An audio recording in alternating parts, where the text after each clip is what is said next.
Good morning. Before we get started, I'd like to ask everyone to double check that your cell phone is on silent or turned off. Thank you.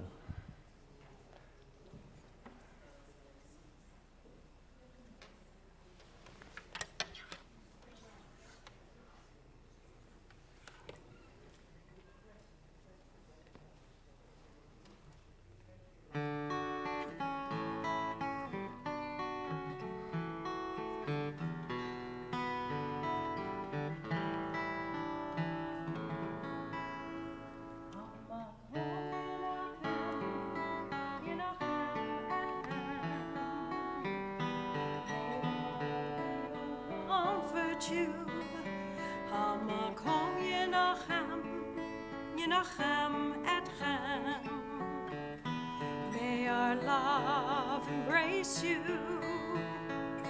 Toch shahar avilet Zion, v'Yerushalayim. May his memory bring you peace, bring you strength, and be a blessing. Hamakom Yenachem, Yenachem etchem. May the Holy One comfort you.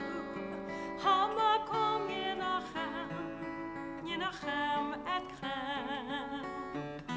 May our love embrace you. Baruch atah b'voecha, u'baruch atah b'tzetecha.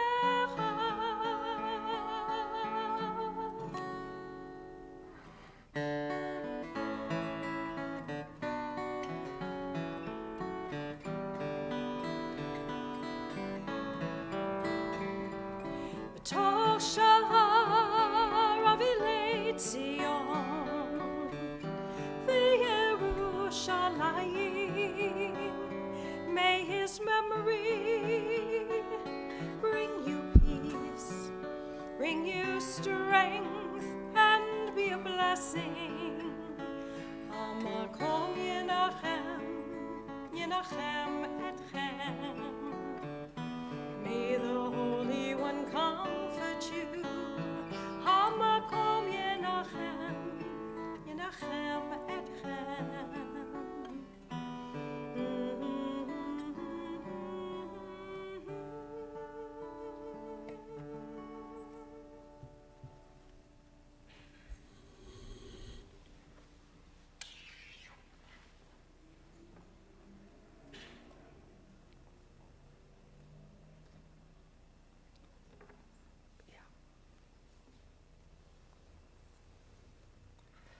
Adonai ma'adam v'teda'ehu, ben enosh v'tachashvehu.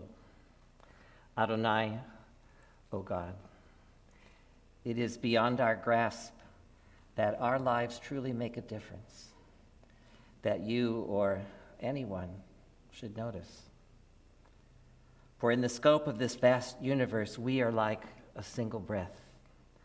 Our days are like a passing shadow. We come and we go like grass, which in the morning shoots up renewed, and in the evening fades and withers. At the end of our lives, it is ordained that we return to the earth, that we are at one with all creation. Our souls, however, continue on to eternity. If only we were wise, that we understood what happens when our days on earth have ended, then death would not be seen as a total ending. For when we die, we carry nothing away.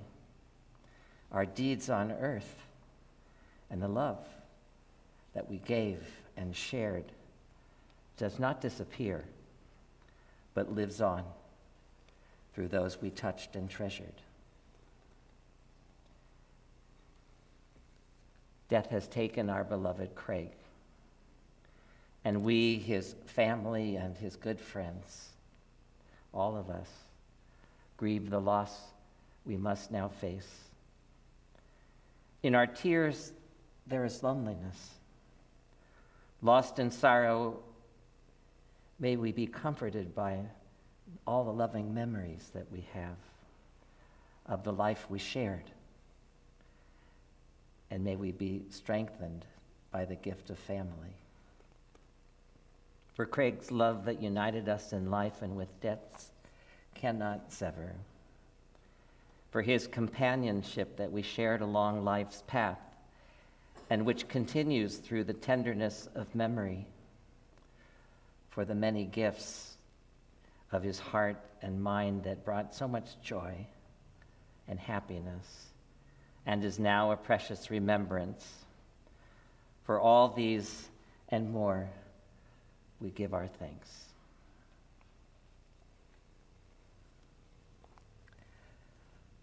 I think all of us know and understand that this day, this sad day, has been long in coming. And most of us have not seen Craig for a long time, and we've missed him. Sadly, he was robbed of his good health these last several years of his life. He was no longer the jovial and vivacious and always joking man that he was. But today, our task is to reach back in time and to recall the many great memories we have of Craig in his prime. We will remember his good humor. We will remember all the fun and all the joy that he brought into our lives and into the world. And it's so fitting and so appropriate that we're here in the sanctuary at Temple Israel, in our Jewish community, which Craig gave so much of himself to. He was so devoted to the community, and I'll talk about that a little bit in my eulogy and share some of those great memories. He was one of my presidents in the early days of my tenure here at Temple. I hope today that we will laugh between some of the tears that we will shed. And I hope that we will do a good job of bringing Craig's essence into our gathering so that we can remember it and embrace it, because it was so very good, as he was so very good. I invite you to join me in reciting, if you can, the 23rd Psalm. The Lord is my shepherd, I shall not want. He maketh me to lie down in green pastures. He leadeth me beside still waters. He restoreth my soul. He guideth me in straight paths for his name's sake. Yea, though I walk through the valley of the shadow of death, I will fear no evil, for thou art with me. Thy rod and thy staff, they comfort me. Thou preparest a table before me in the presence of mine enemies. Thou hast anointed my head with oil. My cup runneth over. Surely goodness and mercy shall follow me all the days of my life, and I shall dwell in the house of the Lord forever. L'chol zman ve'et l'chol chafetz tachat hashamayim, for everything there is a season and a time for every experience under heaven. Et laledet ve'et lamud, a time to be born and a time to die. Et lata'at ve'et la'akor natua, a time to plant and a time to uproot what is planted. A time to tear down and a time to build up. A time to weep and a time to laugh. A time to grieve and a time to dance. A time to throw stones and a time to gather stones. A time to embrace and a time to refrain from embracing. A time to seek and a time to lose, a time to keep and a time to discard, a time to tear and a time to sow, a time to keep silence and a time to speak. Life is a succession of suns and season. It is time spent growing, grasping and giving. It is warmth and wonder, cold and confusion. It is love. Life is love. Life is love lost. Life is heartache moderated by happiness. Life is all of this because life is an uncharted journey. Life is pain and passion too. Life is loneliness and loveliness too.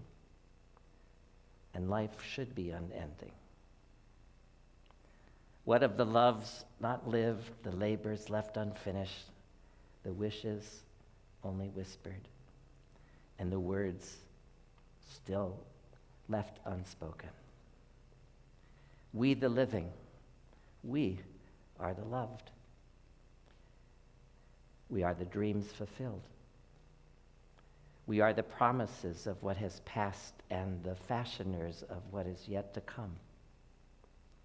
Through us, the past lives on. Upon our deeds, our words, and our kindness rests the quality of the future. All these prayers we will recite today, the El Malei Rachamim, the 23rd Psalm, the Kaddish, these are for the living. They are our verbal response to the sadness surrounded by beauty, the gift of life and love. They remind us of a warm past, and they challenge us to perpetuate this warmth in the weeks and the months and the years to come, for ourselves and for the generations yet to come. I'm sure that every person here has a good story to tell of some encounter with Craig through the years. Something he said or something he did. Often funny and sometimes often just kind and sweet. And I invite you now to take a few quiet moments as I give you the opportunity to pray in your own way and to spend a few moments reveling in good memories of Craig, his good humor, and his menschlichkeit. So let us spend a few quiet moments remembering.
me tender, love me sweet, never let me go. You have made my life complete, and I love you so. Love me tender, love me true, all my dreams fulfill. For my darling, I love you, and I always will. Love me tender, love me long, take me to your heart, for it's there that I belong and will never part. Love me tender, love me true, all my dreams fulfill. For my darling, I love you, and I always will. Love me tender, love me dear, tell me you are mine. I'll be yours throughout all the years, till the end of time. Love me tender, love me true, all my dreams fulfill. For my darling, I love you, and I always will.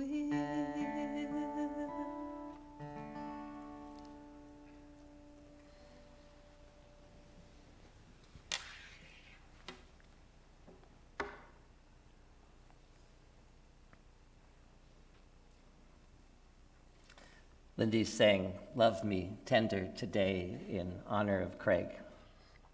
First, because Craig was a big Elvis fan, and Love Me Tender was one of his favorites. But even more because despite the fact that Craig was a big joker, always trying to make everyone laugh with his own unique sense of humor, he was at heart a very sentimental person whose feelings ran very deep. He was a man whose love for his wife, Jo, for his family, both immediate and the extended Corren clan, and for his many friends, that love knew no bounds. And Craig's family, without a doubt, was the most important thing in his life. And he showed that to all of us in so many ways. Craig liked nothing better than spending time with family and friends. At holiday celebrations, he would sit at the head of that long table and look around the room, bursting with pride. Or playing poker 2, sometimes 3 nights a week with his buddies. Many of you I see are here in the room. Or going to sporting events with Adam and Blaine, his 2 sons, and in later years with his grandchildren, Stina and Zuri, Rhea, and Noe. And Craig always made those outings so much fun. Often he went without tickets. You would just go through the parking lot scalping. That's how he did it. And he showered everyone constantly with his love and caring and generosity. Don't even think about picking up the check if you went out for a meal with Craig. He refused to let anyone else pay. and it was always his pleasure. And he devoted, and as devoted as he was to his family and good friends, Craig also showed his devotion to his community, especially to the Temple community, in which he served on our board for many years, including his 2-year presidency and the chairmanship of our renovation committee. 2 renovations back, that is, 20 plus years ago. That beautiful historical gallery at the entry to our building, and the lobby where Craig's picture hangs proudly on our president's wall, and the Judaica shop, and the library, and the renovated office space, all of that has Craig's imprint on it. For he oversaw the entire project, dotting every I, crossing every T, and making sure everything was done correctly. Even saving money because of how he wrote the contract. And we all owe him a great debt of gratitude for all he did. And the nice thing about it is that he did it with such great humility, because he was a stand-up guy, not looking for accolades.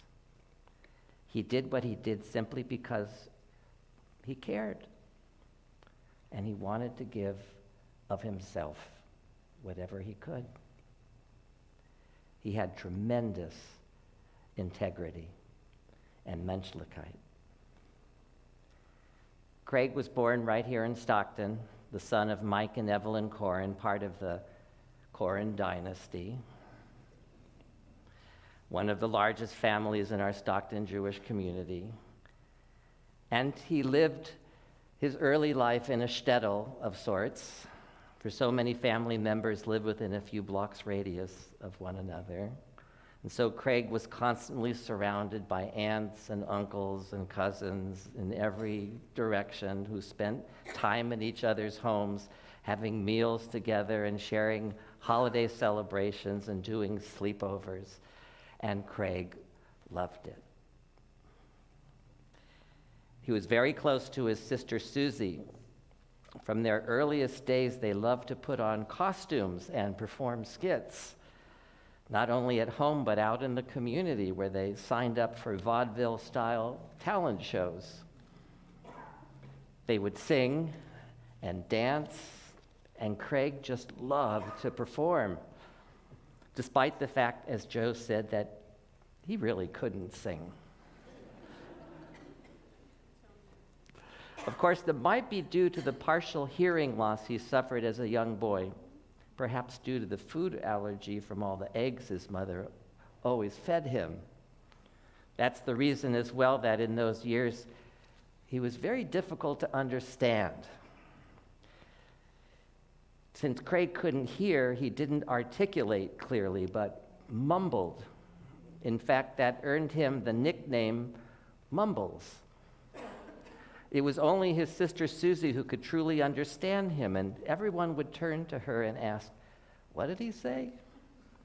And somehow she knew, because they were so close. In spite of that hearing challenge, Craig was very social, and he had lots of friends with whom he played sports and had a good time. In the summers, he and cousin Mike would always hang out together, alternating one summer in Stockton, the next summer in Pocatello, Idaho, where Mike lived and where Craig's mother grew up. Mike has a wealth of great stories about the antics they would pull off together and how Craig was so much fun to be around. It was in Pocatello where Craig heard from friends he made there about a military school in New Mexico where they attended. And Craig got to thinking that might be a good place for him to go because his grades weren't all that great, and he figured it might help him get into college. So he came home and he talked to his parents into it, and they agreed, and they sent him to that school for his senior year of high school. It was rough going at first because Craig wasn't used to that kind of regimentation. He was constantly being sent to detention on weekends. He was so unhappy that during winter break he tried to convince his parents to transfer him back to Stockton High. But his parents refused. They told him he had to stick it out, which he did. And he did much better in the second semester once he got the hang of it, and he even distinguished himself as a leader there. It was good training for the Army that came later. After high school, Craig headed to Los Angeles, starting first at LA City College and transferring to UCLA, which was his ultimate goal. He started out as a poli-sci major because he thought he was interested in politics. But when he found out that was not really his cup of tea, he became a speech major, which was a little easier and definitely more in his wheelhouse. In spite of that hearing defect in his younger years, which apparently he overcame with flying colors, here was a major that was a perfect fit for Craig Corren. As anyone who ever knew Craig would attest, he loved to speak. And he was good at it. And he was a real kibitzer. He was not shy about getting up in front of people to make a speech. Anyone who was here at Temple during the 2 years of his presidency will remember his ad-lib comments every Friday night that went well beyond the scripted announcements he was supposed to just read off a script. It was a comedy monologue, like on one of the late-night TV shows. Open mic time. And he loved it. I distinctly remember sitting right there behind him, holding my breath, not knowing what he was going to say next. It was always just right on that line. But it was fun. And we were his captive audience. And we loved it too. And then, of course, there's Jo, Craig's beloved wife of over 60 years. She was probably the best takeaway from those years at UCLA. As Jo tells the story, or at least in my short encapsulation of the story, they met at Jo's sorority house where Craig was delivering a book to Jo as a favor for someone.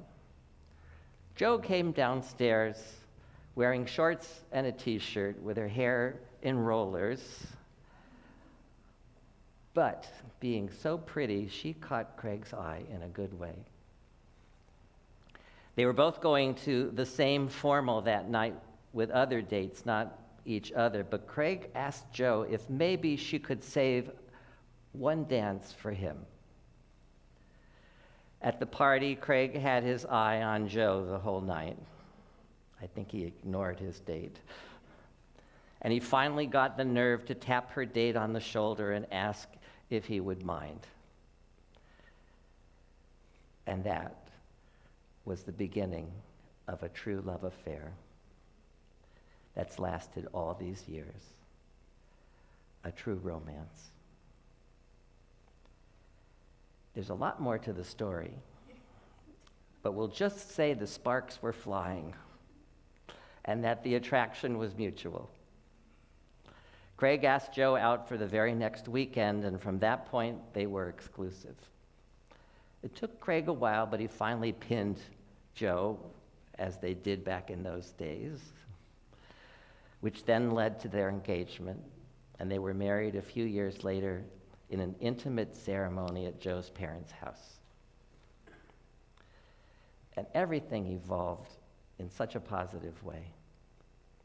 After graduation, Jo became a teacher, and she was the main breadwinner while Craig did a stint in the Army and then attended law school at Hastings in San Francisco. Craig finished there, and after a few tries, passed the bar, taking his first job in the public defender's office in Napa.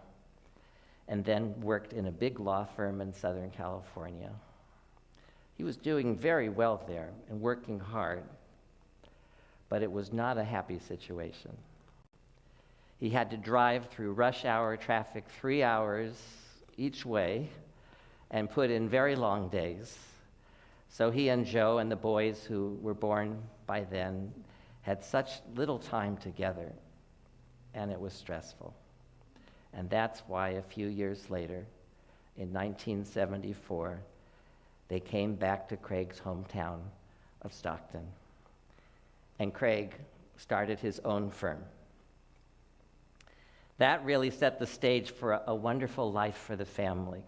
Back in Stockton, close to the many relatives, and Craig having the kind of law practice that he wanted as his own boss, doing mostly personal injury and real estate law. Most of all, he just really wanted to help people and to make a positive difference in people's lives. That's what made him happy. That's what gave him the most satisfaction. And of course, he loved to schmooze. He spent a lot of time just sitting and talking to his many clients who loved and trusted him. You will hear more details about the law practice from Adam and Blaine, who saw it firsthand and who both proudly followed their father into the profession. And speaking of Adam and Blaine, Craig was so proud of his boys. He loved doing all the father and son kinds of things, so typical in that era, like the Indian guides, and sharing with them his love of sports, both playing and watching, basketball, baseball, tennis, golf, you name it. And when the boys both married and brought grandchildren into his life, he couldn't be happier. Craig loved spending time with his 4 grandchildren, and he loved to make them laugh. When they would come over, he would play games with them, tried to teach them how to play poker. They were a little young at the time, so they mostly just played with the chips.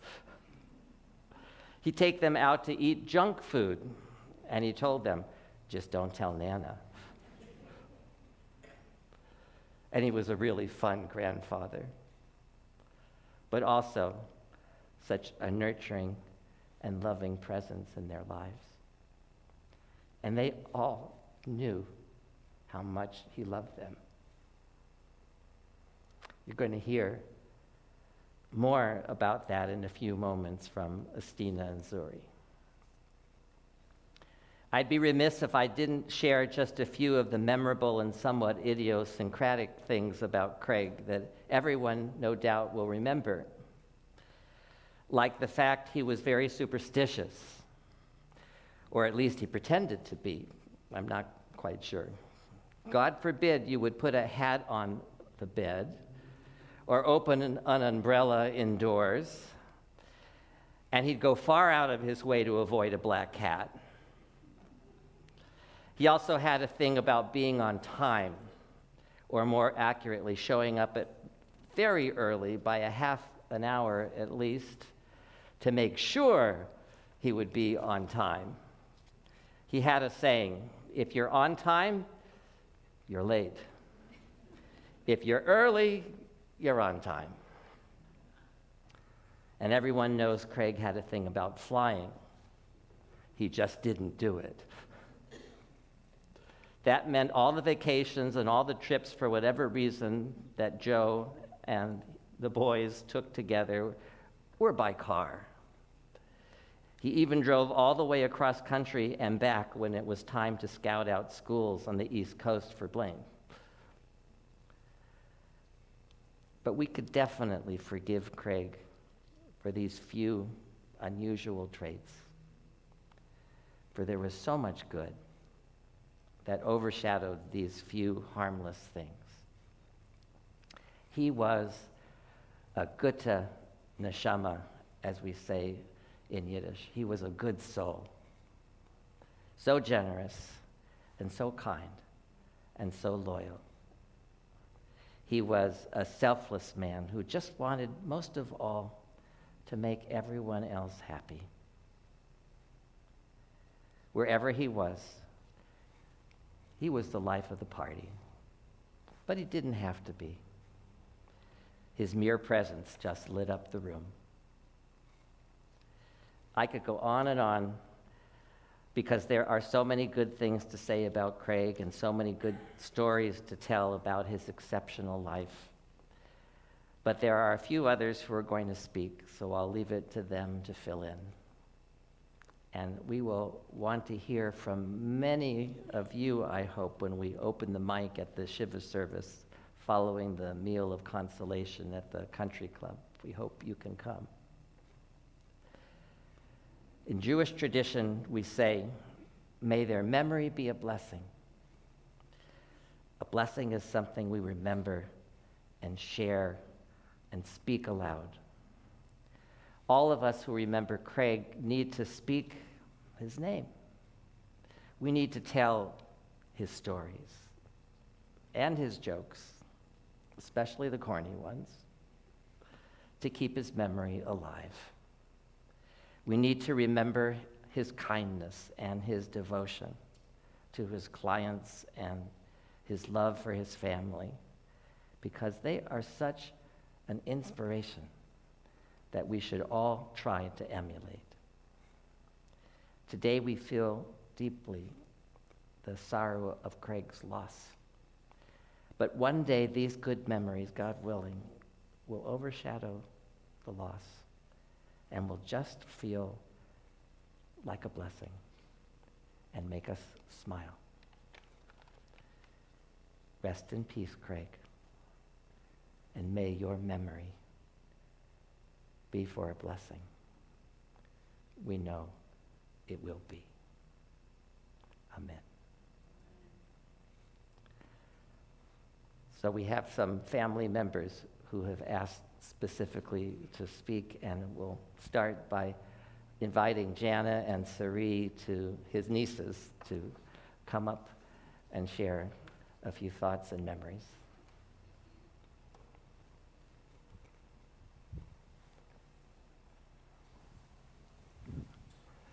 And this mic is going to work for you.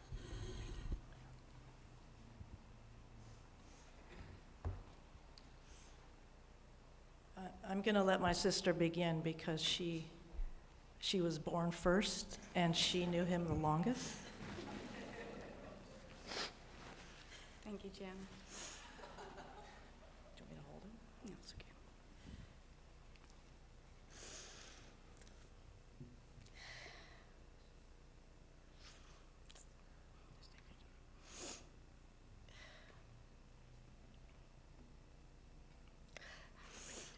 I'll do it. I can do it.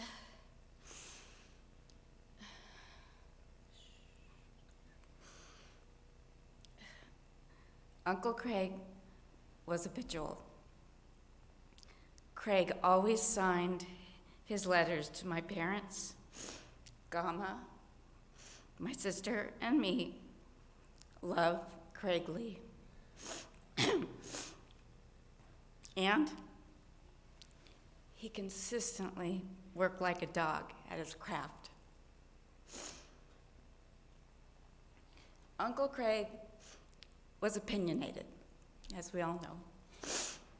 But we rarely heard his opinions because most were in his mumbling dialect. Uncle Craig was very generous. Craig taught us, as did our father, that family was the most important responsibility. Uncle Craig was loyal.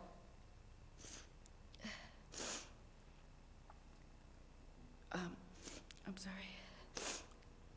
That's okay. Okay, I'm sorry.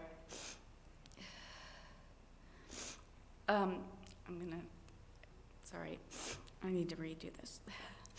Uncle Craig was generous. He and Aunt Jo allowed us to stay at their condo in Tahoe, practically every ski season. Uncle Craig was loyal. Craig taught us, as did our father, that family was the most important responsibility. He referred to Aunt Jo as his better half, and his boys and his children were his world.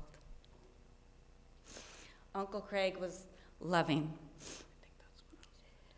Oh, I'm sorry. You okay? Yeah, okay, go ahead.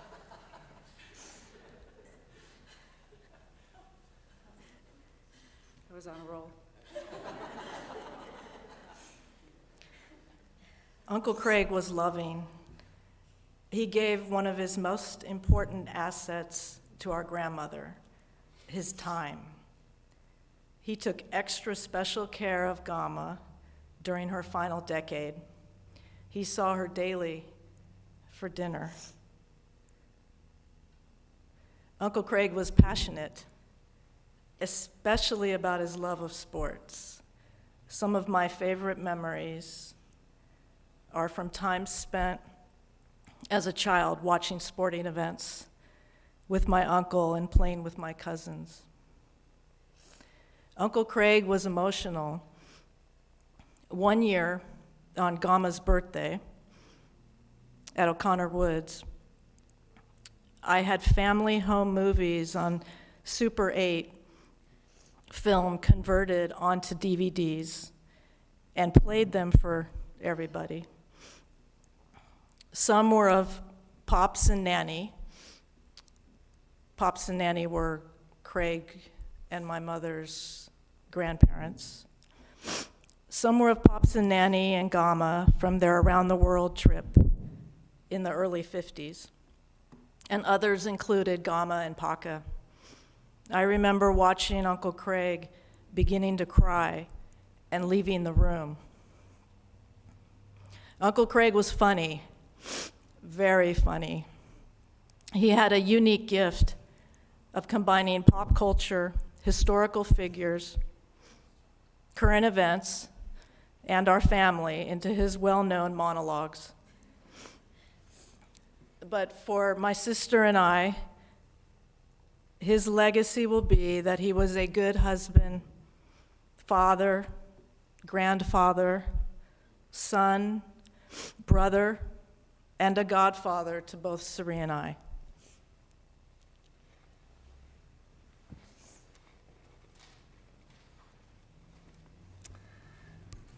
Our next two speakers are grandchildren of Stina, followed by Zuri.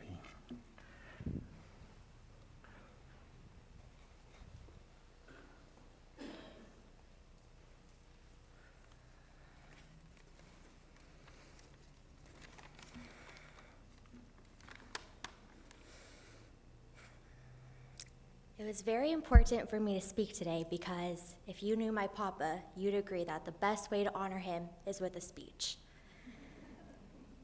I'm not going to use this time to talk about all the things I wish I could do with him again or say to him again because I think all that goes without saying. My papa would want us to focus on all of the joyous memories we shared and to truly celebrate him and his life, screwdriver in hand and all. And most importantly, he would want everyone to be together. There was nothing he loved more than his family and close friends. In recent years, when New Year's Eve rolled around, I actually had no idea what to do because for as long as I can remember, my brother and I would be with my Nana and Papa and bring in the holiday around their poker table. He would pull out his CLC monogrammed poker chips, a new pack of playing cards, because that's what the professionals do, and some light refreshments, of course, lots of them. He'd teach us all of the games, and we'd sit around the table laughing and bringing in the new year together. And thanks to him, now guys are always super impressed that I know how to play poker.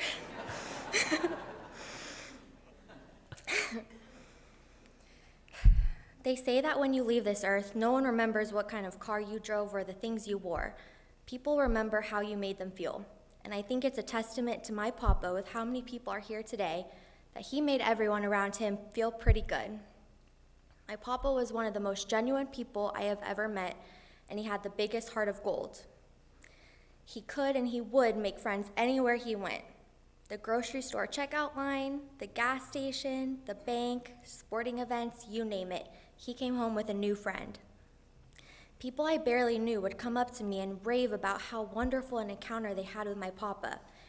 And I think when that happens with strangers, that's really how you know how special and authentic a person truly is. My papa was many things: a wonderful storyteller, a great listener. He was caring, compassionate, and charismatic.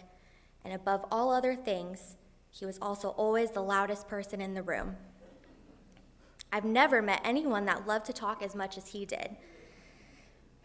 I remember we'd be at a table at a party or a family gathering, and he'd be patiently waiting for his turn to speak. And he'd just look over at me and grin, like we both knew something good was coming.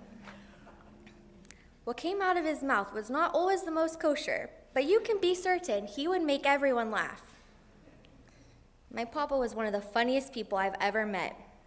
His presence alone would just light up a room wherever he was.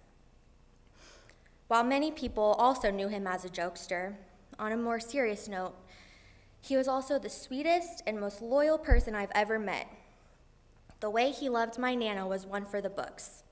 He was so proud to be her husband, and until the day he died, he looked at her with nothing but admiration.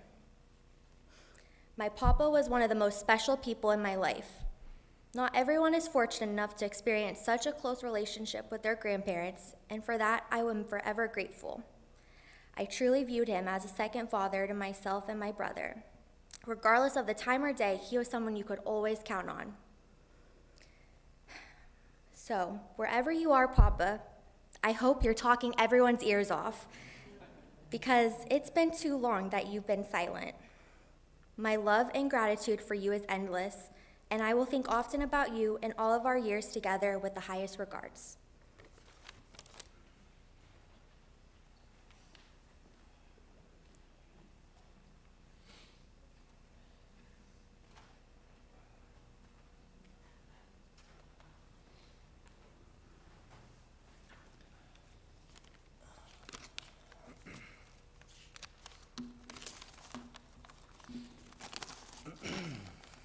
First, I want to say thank you all for coming.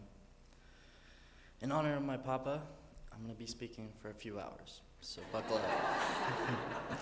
I'm just kidding. Anyone who knew my papa, you know he loved to talk. Boy, could he talk. My papa was the greatest man I have ever known. He was a husband, an uncle, a father, a grandfather, a cousin, and he shined in every single one of those roles. The ultimate family man. That was his way of life. The most important thing to him was his family. He went to every single family event there was. That's just what he wanted to do. I'm forever grateful for the incredible bond my papa and I had. The amount of times he made me laugh, I couldn't count. He was a true comedian. My papa, he was more like a father to me. He was always my favorite teacher in the room. I could ask him anything. Sometimes it was good advice. Other times, it was funny advice. But I sure did love to listen to him, no matter what he had to say. The most nurturing, loving, and witty a person could be. That was my papa.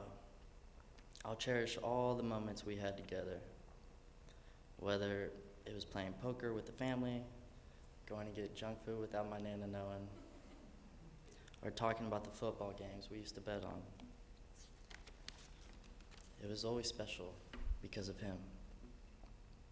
I'm so thankful to have been so close with him. He was my best friend.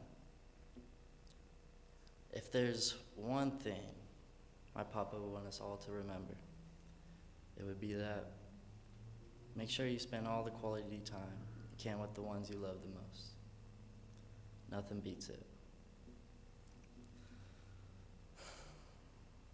Dear Papa, I will miss you dearly. You meant the world to me. I love you with all my heart. Thank you.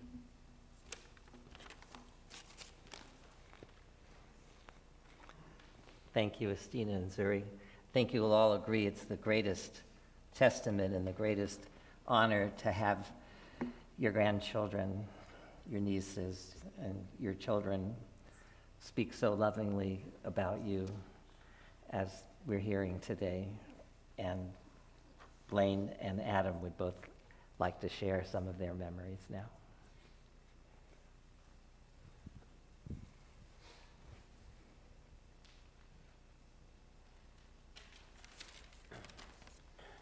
Yeah, I have prescription glasses, but I brought my readers, just like my dad would have. They're not pretty, but they get the job done. Thank you, Janice, Cerise, Zuri, Estina. That was beautiful and true. I'm just going to try to say a few things about the various roles and the stages that my dad, went through. There's so much to say. I mean, actually, when I was talking to Mike earlier, Rod, and I'm like, boy, my dad would love to give his own eulogy. He would love to get up here and talk, right? But first, I just wanted to mention, I know the rabbi mentioned him, growing up in Stockton. He used to tell us a lot of stories about growing up in Stockton, and he really did love that his family was so close, and they all just lived very close to each other near Legion Park. And my mom was telling me a story. She said that, his dad, Paka, my grandfather, used to pick him up from school, and when Paka couldn't get away from the store, the corn furniture store, another uncle would go pick up Dad. I mean, it was just like that's the way they did things. It was group parenting. They all raised each other's kids, which sounds great. And I know my dad loved it. And then I also, speaking of school, we've heard my dad he didn't get the best grades. Super smart guy, as you know, but wasn't always great as far as grades. Some might say he was a little rambunctious. He used to get in trouble. We heard about those times running around with his cousin Leonard and his other friends. And actually, Mendel told me earlier, she said he used to hide out at her house when he got in trouble. I didn't know that. That's a new story. I didn't know that one. But it's funny, he even looked the part. Like one day I was looking through these old photo albums, and I'm looking at pictures of my mom and my dad, and I realized at that moment, wow, my parents were teenagers in the 50s. Like Happy Days, Laverne and Shirley, which I used to watch as a kid in the 70s. And sure enough, my mom's got photos of her in the poodle skirt with her initials on it. And then there's this picture of my dad. He's basically a greaser. He's got the grease-backed hair, blue jeans. He's got the little white T-shirt and the leather jacket. I'm like, wow, didn't really hit me until then. I never realized my dad was Pony Boy from The Outsiders. And then, so next, I just also want to talk about my dad, the soldier, just for a second. He really was proud of his service in the Army and the reserves. He loved his country. We had an American flag with him at the service, at the cemetery, and he would have loved that. And he really was a natural leader. I mean, not only did he like to talk, but he liked to lead. And he was actually a sergeant in the Army. He was the head of his platoon. And I'm sure he loved being in charge, but he actually told us one time, he said the other reason he wanted to become a sergeant is because when the sergeant and the corporal got their own barracks, like a two-person barracks, where the other privates, like the 20 other some odd privates, had their barracks. So my dad was no dummy. He didn't get straight A's, but he knew what he was doing. And then a little bit just next about my dad, the attorney. I know Rabbi talked a little bit about his work in the office, and he really did. I mean, he started that business from scratch when he moved up to Stockton, and he was always, he worked a lot. We'd come home and we'd have dinner, and then he'd go work for another couple more hours. He'd go in on the weekends, on Saturdays, on Sundays. I mean, my dad was a really hard worker and put his heart and soul into that office. But he also was very generous, like the rabbi said. I mean, he gave a lot of people jobs. I mean, I know Adam worked there a little bit. I worked there. My mother worked there. She gave up her job as a substitute teacher because she didn't like mornings, right? It was a little too early for you.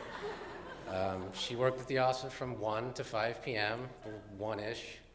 I think you set your own hours, basically, right? But he employed, like I said, my brother, myself, grandkids, cousins. I mean, if you needed a job, he was there for you. And he was also really loyal to his staff. He had people working there, not just for years, like Karina and Pearl, and just decades, really. I mean, they would stay there because he was such a great boss. And I know he thought of them really more as family than employees. He really cared about them. And he was a well-respected attorney, and he was just as loyal and fierce for his clients as he was for his family. I remember whenever I was with him and someone would say, oh, there's just too many lawyers in the world. There's jokes, I won't repeat them, about how many lawyers there are. But my dad, I always remember this. He said, yeah, but you can never have enough good lawyers. And I always remembered that. And so now I'm moving to Dad, the driver. We heard a little bit about he liked to drive, he didn't fly, which is absolutely true. By the time we were really growing up, we never flew anywhere. We drove everywhere. Weddings, bar mitzvahs, reunions, even funerals like this one. Los Angeles, Idaho, Colorado, it didn't matter. If you could drive there, we were going. He wanted to go to every family event. Fortunately, we didn't really have much family in Hawaii or overseas, because that would have been a problem. I'm not sure what we would have done. And he loved his Cadillacs, right? If you knew Dad, he loved his Caddies. He had at least 3 when we were growing up. These big, big boat-like Cadillacs, right, in the 70s, 60s and 70s. I actually had to take, this is a story, I had to take my driver's test in a 1970 Eldorado, which was not easy. I had to parallel park that thing.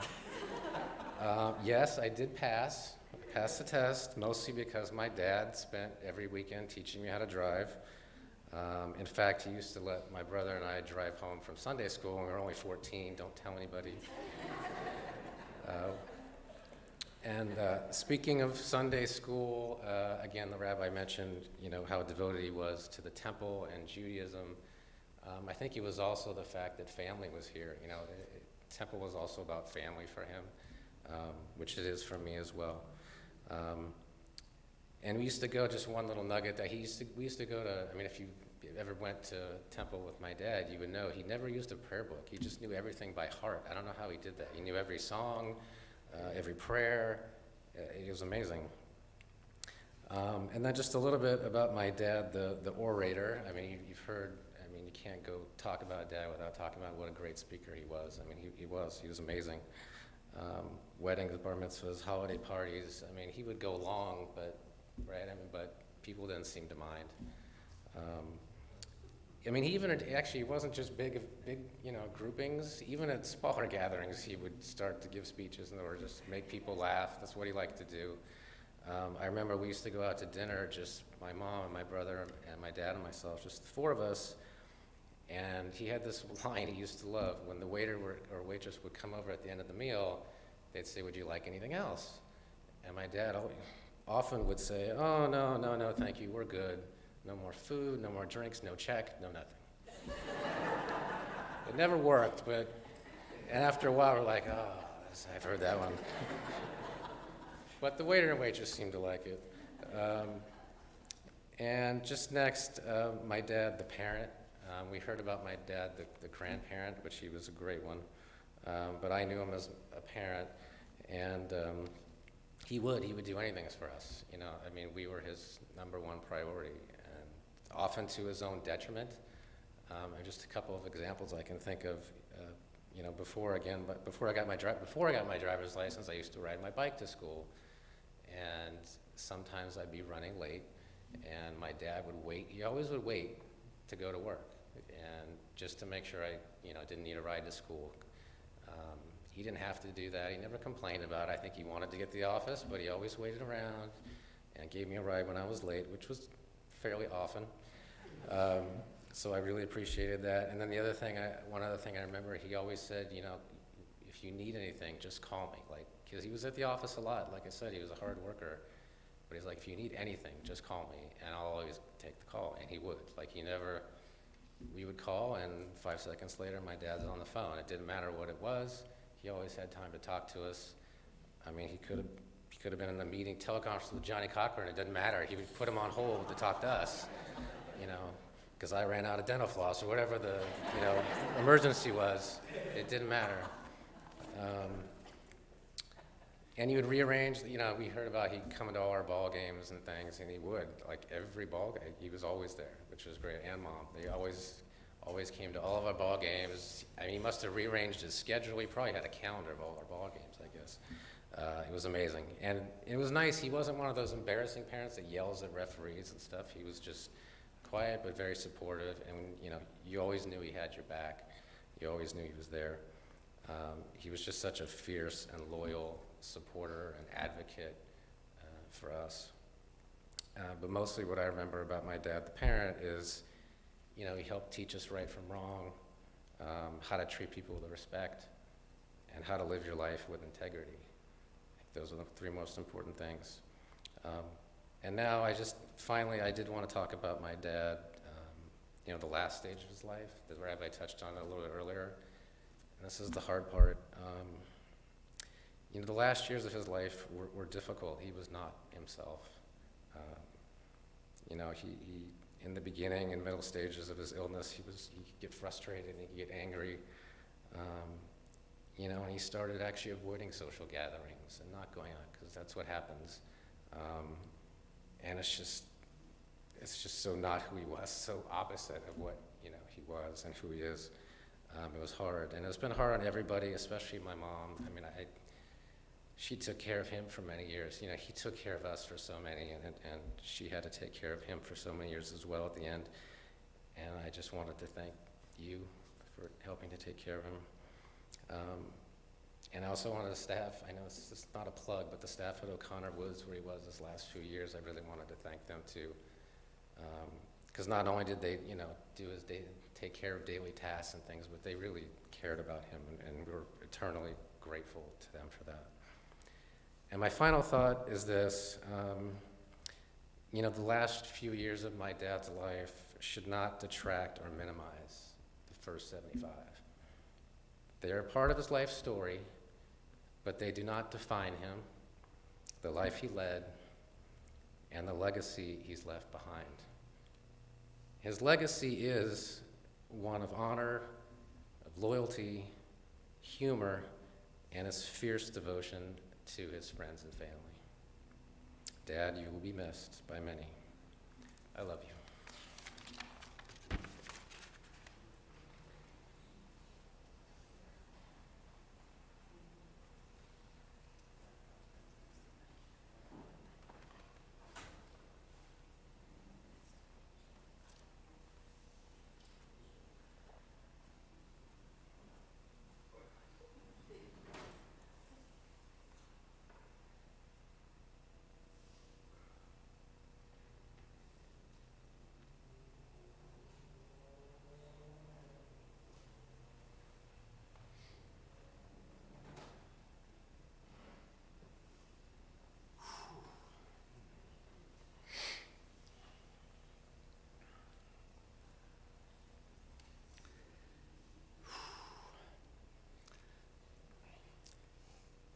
He was the best speaker, like my brother just said, that I've ever heard or seen, but boy, my brother is a close second.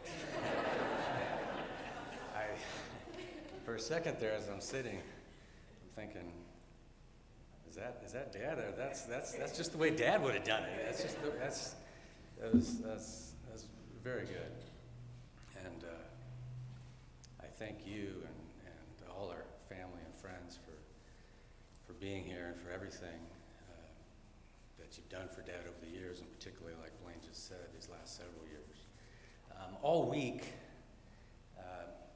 my wife, Lisa, has been politely concerned about me and specifically this moment, me getting up here and speaking, talking, and making a few remarks. She's reminded me politely, you're not as good a speaker as your dad. You can't just get up there without notes like your dad and pretend to remember everything that you want to say like him. You're certainly not as funny as he was or is. And all those things are true. She's right. But in his honor and his memory, and I'm sorry because I know everyone probably is getting hungry, but Zuri said he had 2 hours and he was joking. I'm serious. I have 90 minutes right here. I've been preparing all week, making notes and thinking about it. In fact, I don't think I told anyone this. Several years ago, when Dad was still able to speak and write and communicate pretty effectively, he left me a series of notes on each one of you in the audience tonight. And so some of it's going to be good, some of it's not going to be so good, but it's not me saying these things, it's Dad that's going to say these things about each, and no, we're not going to do that. Just a few more thank yous. I want to second what Blaine said about O'Connor Woods. You know, he was diagnosed with Alzheimer's and dementia. You know, it's hard to even remember. It's been 6, 7 years ago, at least 5, 6, 7 years ago. And Mom was able to take care of him for the first few years, but as some of you may know, I mean, the disease, you know, never gets better. It just gets worse every day, every week, every month, every year. And so, unfortunately, several years ago, he needed 24/7 care, and so he spent a year at Summerford here in Stockton, and they were wonderful. But then, unfortunately, because of the disease, you know, it affects the brain, obviously, but then because the brain is affected, it affects really your whole body. You know, you can't remember how to do things. And so, you know, he couldn't walk very well, but yet he tried. So he broke his hip, and then after that, he never really walked functionally again, and he was resigned to a wheelchair. The last 4 or 5 years of his life, he was in a wheelchair, and so we had to move him to a different facility, a smaller dementia Alzheimer's facility at O'Connor Woods, where he did receive, you know, care, and there was less people there, and he could receive a better staff ratio, that kind of thing.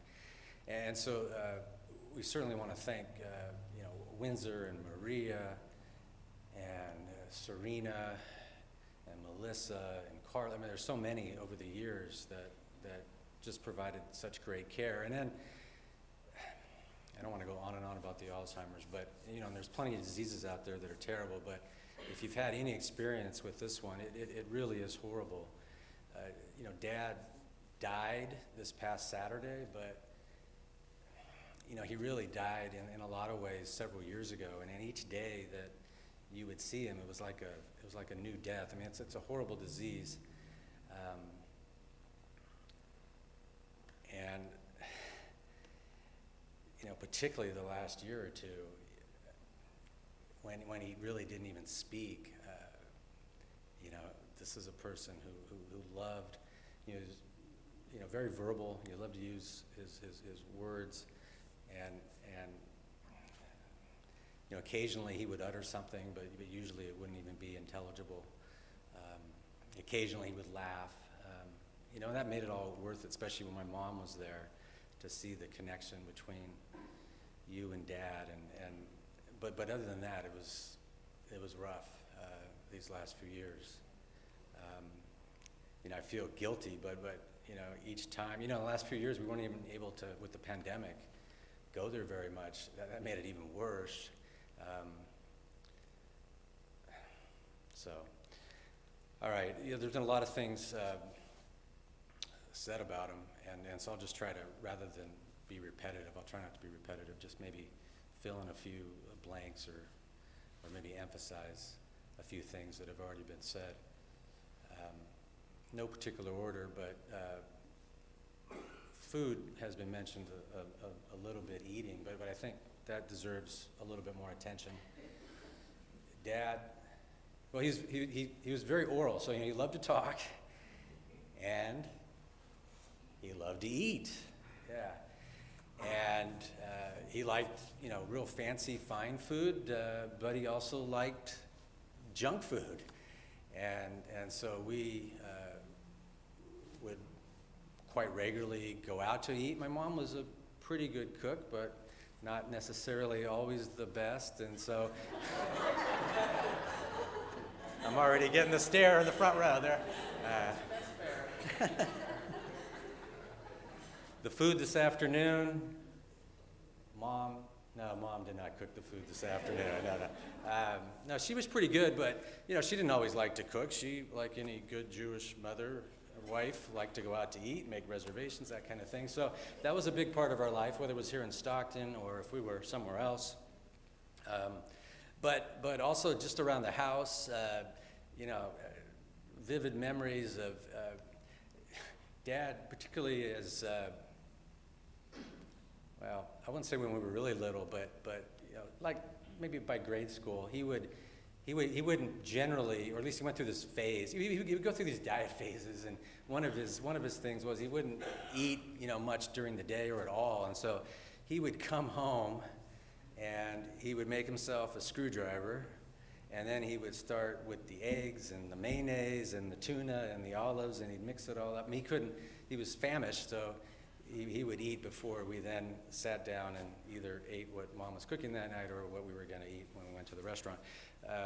But he loved to eat, and he loved good food, and he loved, the most important thing was, he loved eating with all of you and with all of us and family. And we were very fortunate, Blaine and I, because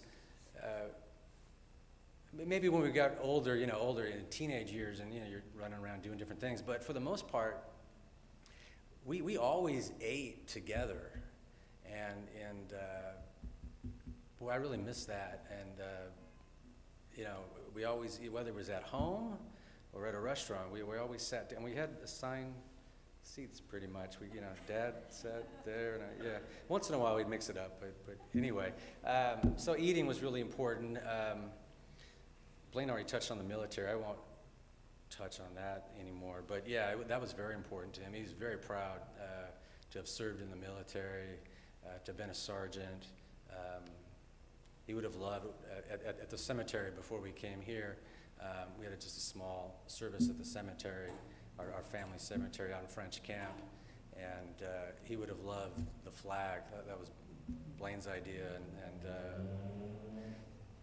that was really terrific. I think he was watching as we had the flag on his casket, and then Blaine and I rolled it up and gave it to Mom. That was something I know he'd really, really appreciate. Speaking of the cemetery, he was a hard worker. Having worked with him, having worked for him, he was basically 7 days a week, not working all day 7 days a week, but Monday through Friday, then every Saturday, Sunday, usually in the mornings. He'd work at nights, do his mail, sit on the couch after we eat and go through things. But he did a lot of other things too, for all of us, for this temple community, for the family. One of them was the cemetery that he managed, if you want to use that word, for many, many years after our cousin Hilly did it for a long time, my dad, and so that at times can be very time consuming. He also, on the other side of the family, spent a great deal of time managing this Texas property, which was essentially valueless. It really didn't have, our cousin Brent is here, really didn't have much of any value. And for years, all of his cousins, his first cousins who owned it after his grandparents owned it, would, in a polite way, suggest to him, hey, Craig, isn't it time to sell the Texas property? Maybe we can get a couple dollars for it. And he would just, stubbornly, adamantly refuse. And as I got a little bit older, I realized, the reason he never wanted to get rid of it was because of family. It was a way for him and everybody to stay in touch. And, everybody was forced to communicate with him at least a couple times a year when it came time to taxes, and he had to everybody had to write a little check, and so he would write these letters. He was a big letter writer. As great of a speaker as he was a fantastic writer. I mean, he could communicate both verbally and in writing, and he never learned to use a computer, so he would handwrite things. His handwriting wasn't very good, but he would handwrite things. And anyway, back to the Texas property. That was the reason to keep the property, was so that he could keep in touch with the family, and he'd have almost an excuse, a reason to communicate with the family. Teacher. He was a fantastic teacher, both at the office, at home, with Blaine and myself as sons. He also, as some of you may know, was an actual teacher. My mom taught grade school, 4th grade, for 6 years, and then substitute taught. My dad taught for many, many years, usually at nighttime after work. He taught for many years over here at Humphreys Law School. He also taught for many years at San Joaquin County Delta College in LA. He taught, and he loved it for multiple reasons. One reason was he got to be the one who mainly talked. Yeah, right. You knew what I was going to say. And yeah, he liked that, and there was always information that he was passing along, but he always made it entertaining as well. But then he also just liked teaching, and his mom was a teacher, so it kind of ran in his blood. But he was a fantastic teacher. He was also, it's kind of similar, a great boss. And I think by all accounts, very fair, very compassionate. I think hopefully by all accounts, he never looked at anyone as just an employee. He, like Blaine said, they were part of the family, and he appreciated everybody that worked. I don't think he ever saw it as working for him. He thought of it and looked at it as people working with him. Yeah, he was the attorney, he was the boss, but it was a more not employer-employee relationship, but a family relationship, that we're going to do this together, not for him or you, but for the client. That was the most important thing.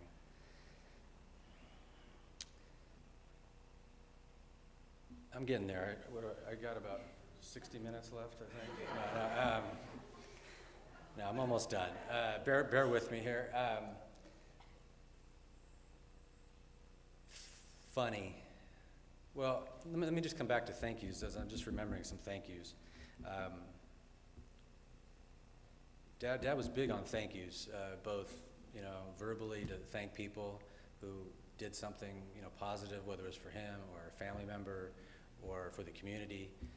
He taught us how to acknowledge people, and it was really important to thank people. He was also big on on handwritten thank yous. We always had to, whether we wanted to or not. If we ever got a gift, we'd write a thank you card. So we mentioned O'Connor Woods in Summerfield. Temple, Rabbi, he thought the world of you. Thank you for not only the service, but everything that you meant to my dad. I told you the other day, but I want to repeat it. My dad, when we would sit in funerals together, and I've been with him for a lot of funerals, he would always say, when I die someday, I want Rabbi Gwazdoff, I want Jason to give my eulogy. He gives the best eulogies. So, I mean, he always said that. He loved you very, very much, and Lindy just loved you, loved both of you. He was so thankful and appreciative when you both came to Stockton. And Karma, I hear her laugh somewhere. I can't see without my glasses too well, but I hear you out there, Karma, and he thought the world of you. I mean, for those that don't know, we are so lucky here at Temple Israel. We have three just amazing, I'm going to call administrators, religious leaders, Rabbi and Lindy and Karma, and we've had them and been lucky to have them for so many years, and hopefully for many more. And he just loved all three of you. And then I'd certainly be remiss, and again, I hope he's here, because he just loved you. And that's Jay. Jay, for those that don't know, for many, many years here at Temple Israel, has taken care of us in terms of, Rabbi, Lindy, Karma, in my mind, they're like the office people, if you will, to kind of simplify it. And Jay does everything else. He does all the more blue collar type stuff. And we're so, as lucky as we are to have, the white collar, the blue, we are so lucky to have Jay. And my dad and Jay had a great relationship, and my dad just always appreciated Jay and always appreciated everything that he did. And then, again, I have an idea about, let me just thank everyone who's here and everyone who's not here, who I know is thinking about us. He loved each and every one of you. Each and every one of you has, I know, a special place in his heart for you. And for those that couldn't be here, for those that have passed on, he just loved being with all of you and loved the time that he spent with all of you. So thank you. And then I'm almost done. A couple more things. Funny. I'm biased. I mean, I lived with him for many years, obviously, but he really is he's the funniest person I've ever known. He could do all kinds of things. He could do it with words. He could do it with facial expressions. He was great with physical humor as well. Sometimes he had this thing. I've done this a couple times this week, but I'm going to do it again on behalf of him. He would say sometimes, we'd be standing around. We'd be talking about whatever, and he'd say, "Now, if I'm lying, may God strike me dead."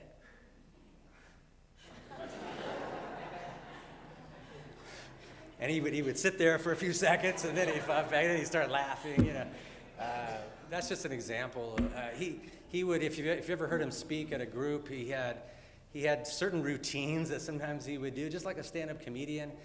For those that remember Red Buttons, he had a whole, I never got a dinner, or that person never got a dinner routine. That was one of his things. He did a whole thing on, he would have telegrams come in from different, celebrities or famous people, and he'd read them. He'd do this thing with the flip phones before we had the cell phones that we have. They'd flip up, and he would pretend that he was, talking to someone, famous on the phone, President Biden, is that you? That kind of thing.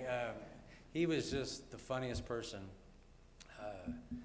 and that's been very hard these last few years to not.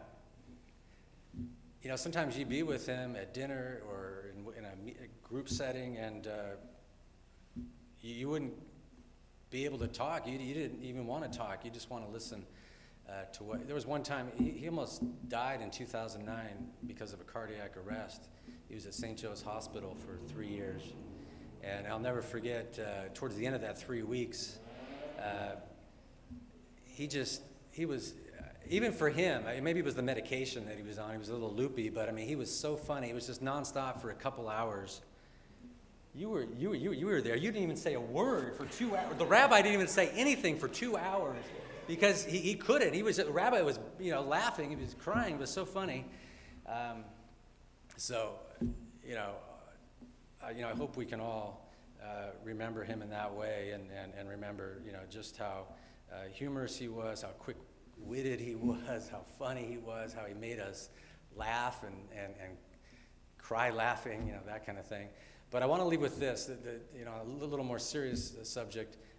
As funny as he was, as much as he wanted to make us all laugh and have fun and mess around and that kind of thing, I will forever remember him as someone who spent his entire life helping people and always showing up for people. And by that I mean not just, he was a lawyer and he had a long, great practice and helped thousands of people, definitely. And that was one way that he helped people. And I think that is the reason he became a lawyer. He probably, in a lot of ways, wanted to be a stand-up comedian or write for a stand-up, and I think he definitely could have, or write for a television show, or go into real estate or something else. But he loved to help people, loved to help his clients, loved to help his family, loved to help his temple community. When Gama was my grandmother in the last stages of his life, I mean, this is showing up. I mean, he literally every single day would visit his mother. Never missed a day. And my mom did the same thing for him these last few years, other than when the pandemic got in the way. But he taught us that 70, 80, 90% of life sometimes is just showing up. I mean, you can help people just by being there, just by saying a kind word, by saying or doing something nice, by showing up to whether it's a meeting or a birthday or a funeral, or, God, how many times did he show up when people were ill or sick to the hospital? The teacher in him taught us all those things about helping people, about showing up for people, and so, there's so many things that hopefully all of us will remember about him, but maybe the most important thing, or one of the most important things, is that lesson of let's be there for people, let's help people, and let's show up for people, whether it's in person physically, or making that phone call, or writing that card or that letter. Dad, we love you. I know you're probably listening, watching. I can never do as good as you, but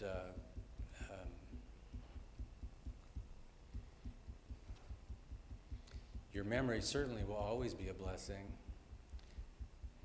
And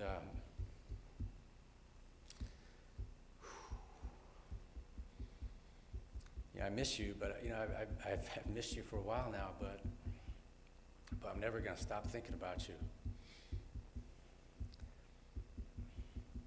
We love you, Dad. We love you, Papa. We love you, Craig Lee. Boy, he loved his middle name, so yeah. Craig Lee. Yeah, it's not just Craig, it's Craig Lee. We love you.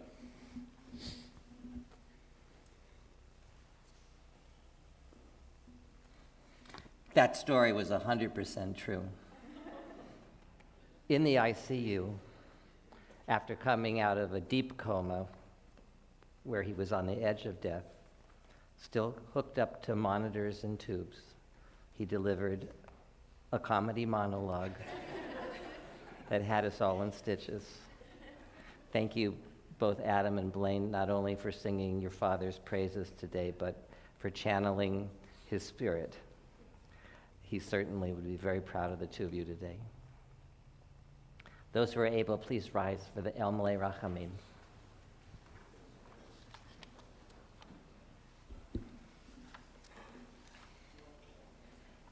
El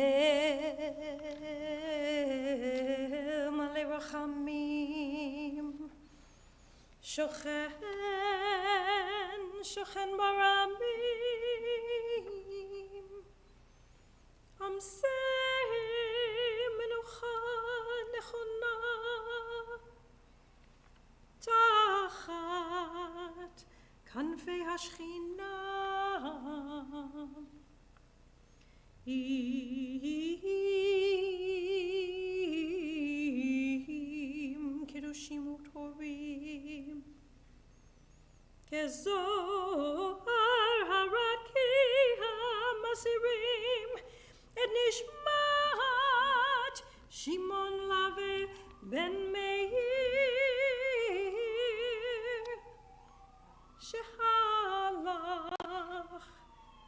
שהלך לעולמו בעל הרחמים יסתירהו בסתר כנפיו לעולמים ויצרור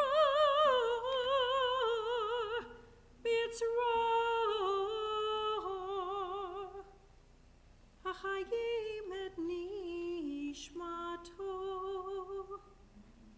אדוני הוא נחלתו וינוח בשלום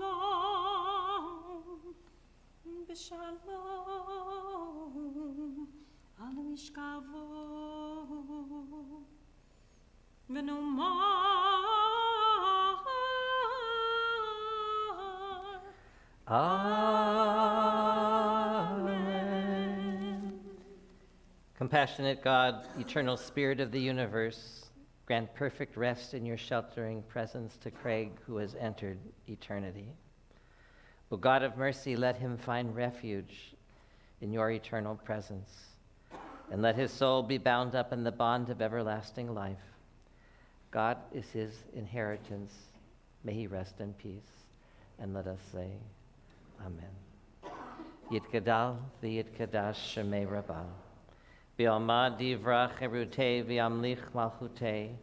B'chayachon u'v'yomechon. U'v'chayei d'chol beit Yisrael. Ba'agala u'v'zman kariv v'imru. Amen. Yehei shemei Rabbah mivarach le'olam u'lomei amaya. Yitbarach v'yishtabach v'yitpa'ar v'yitramam v'yitnaseh. V'yitadar, v'yitaleh, v'yitalal, shemei dekudisha v'richu. La'ela min kol birchata v'shirata, tushbachata v'nechemata, da'amiran v'yalma v'imru. Amen. Yehi shlama rabba min shemaya, v'chagim aleinu v'al kol Yisrael, v'imru. Amen. Osei shalom v'imramav, hu ya'aseh shalom, aleinu v'al kol Yisrael, V'imru. Amen. In the rising of the sun and in its going down, we will remember him. In the blowing of the wind and in the chill of winter, we will remember him. In the opening of buds and in the rebirth of spring, we will remember him. In the rustling of leaves and in the beauty of autumn, we will remember him. In the beginning of the year and when it ends, we will remember him. When we are weary and in need of strength, we will remember him. When we have joys we yearn to share, we will remember him. So long as we live, Craig Lee shall live. For he is now a part of us as we remember him. This concludes our service. On behalf of the family, we thank everyone for your attendance today. It means so much to have you here, and we hope that as many of you as possible will join us at the Brookside Country Club for a meal of consolation and a short Shiva service on the back end, and the opportunity to tell more great Craig stories and share memories. This concludes our service.